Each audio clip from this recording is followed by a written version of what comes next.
नमस्कार दोस्तों, स्वागत है आपका हमारे चैनल द पॉलिटिकल बीट पे। जी हाँ, इस वक्त हम उत्तर पूर्वी क्षेत्र में मौजूद हैं और इस वक्त हम मौजूद हैं नंद नगरी फ्लाईओवर पे। जी हाँ, ये वही फ्लाईओवर है जिसकी चर्चा काफ़ी रही थी 2022 में। इस फ्लाईओवर का जो कार्य को मंजूरी दी गई थी और 2023 में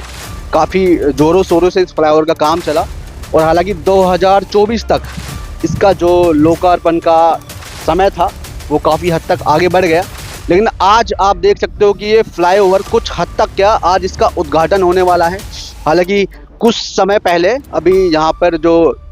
हमारे पीडब्ल्यू मंत्री हैं परवेज सिंह साहिब ने इसका निरीक्षण करा था और सांसद मनोज तिवारी भी मौके पर मौजूद थे। हालांकि आप देखो जिस तरीके से इस फ्लाईओवर को डेकोरेशन करा गया, हालांकि काफ़ी अच्छा देखने से लग रहा है कि काफ़ी 6 लेन का ये फ्लाईओवर है। और जो इसके पीछे का जो मकसद था या जो भी समस्या रही वो यही कि ये जो फ्लाईओवर है, आपको बता देता हूँ कि जो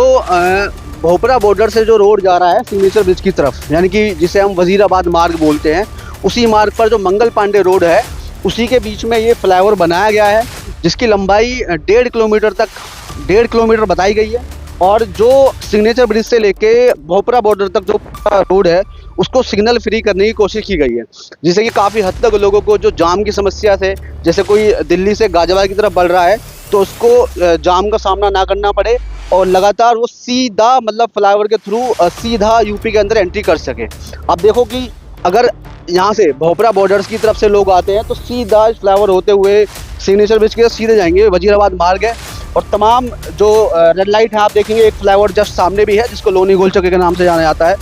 तो इससे काफ़ी हद तक लोगों की जो समस्याएं थी वो ख़त्म होंगी। अब सवाल यही है कि जिस तरीके से मैं आपको बताया कि यहाँ पे घनी आबादी का क्षेत्र है, जस्ट यहाँ पे मंडोली, हर्ष विहार, नंद नगरी और जस्ट सामने आप देखेंगे कि भजनपुरा और यमुना विहार का भी रास्ता है। तो काफ़ी घनी आबादी वाला क्षेत्र है, कॉलोनियों वाले लोगों को भी काफ़ी हद तक सुविधा मिलेगी क्योंकि ज़्यादातर यहाँ पे जाम की समस्या बनी रहती थी। अब सवाल यही है कि जिस तरीके से इसका लोकार्पण कहा गया, आप देख सकते हैं यहाँ पे एक होर्डिंग लगी हुई है, आपको दिखा देते हैं।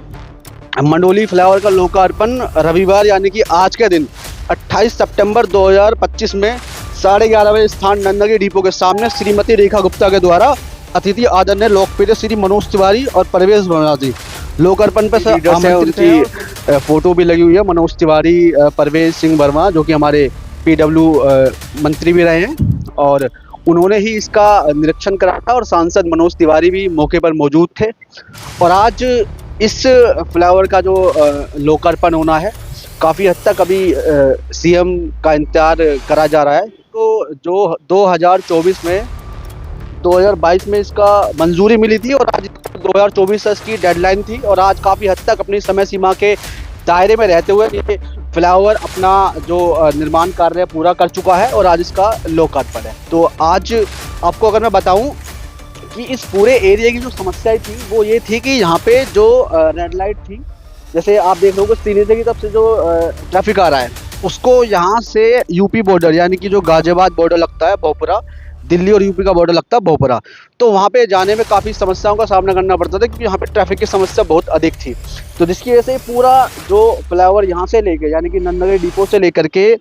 जो गगन सिनेमा तक जा रहा है वहाँ तक इसको पूरा सिग्नल फ्री बनाया गया है, ताकि उधर से जो सिग्नेचर ब्रिज की तरफ से जो ट्रैफिक आएगा वो डायरेक्ट मतलब सिग्नेचर ब्रिज से चढ़े और सीधा सिग्नल फ्री होते हुए सीधा यूपी के अंदर एंट्री कर सके, जिससे कि दिल्ली के लोगों को राहत मिले और जो यहाँ पे आसपास का एरिया है जो जाम की वजह से यहाँ पे काफ़ी समस्याओं का सामना करना पड़ रहा था उससे भी लोगों को राहत मिले। क्योंकि सुबह लोगों को ऑफिस वगैरह भी जाना होता है, बच्चों को कॉलेज जाना होता है, तो काफ़ी समस्याओं का सामना करना पड़ता था। हालांकि आपको बताऊँ कि इस फ्लाईओवर के निर्माण में काफ़ी समस्याओं का भी सामना करना पड़ा। जैसे कि मैं आपको बताऊँ, एनजीटी के द्वारा पेड़ों की कटाई के लिए मंजूरी ली गई जिसमें काफ़ी समय हुआ, क्योंकि आप जानते ही एनजीटी दिल्ली के तहत जो पर्यावरण विभाग है उन्होंने मंजूरी लेनी पड़ी, क्योंकि यहाँ पे जो पूरा एरिया है दिल्ली के अंदर जिस तरीके से पेड़ों की संख्या कम होती जा रही है तो काफ़ी समस्याओं का सामना करना पड़ा। हालांकि जो जनता की राहत के लिए जनता की राहत के लिए कार्य करना था तो कहीं ना कहीं सरकार के द्वारा मंजूरी मिल गई। और आप देख सकते हो कि ये जो पूरा फ्लाईओवर है 1.5 किलोमीटर लंबा है और इसमें जो सबसे बड़ी चीज़ है पूरे चारों तरफ सिक्योरिटी से लैस है, कैमरे सीसीटीवी वगैरह सब कुछ यहाँ पे मौजूद है, लाइट वगैरह सारी लगाई हुई है। और सारे में आप देखो लाइट वगैरह सब मौजूद है, हर जगह लाइट लगा रखी है ताकि जब यहाँ से ट्रैफिक चले तो लोगों को कोई समस्या का सामना ना करना पड़े। हालांकि इसकी जो लागत है, जैसे कि हमको बताया गया है 175 करोड़ इसकी लागत है, जो कि हमें अधिकारियों के द्वारा बताया गया है। 175 करोड़ की लागत में इस पूरे फ्लाईओवर का निर्माण करा गया है और आज दिल्ली की सीएम यानी कि रेखा गुप्ता यहाँ पर आके इसका उद्घाटन करेंगी। और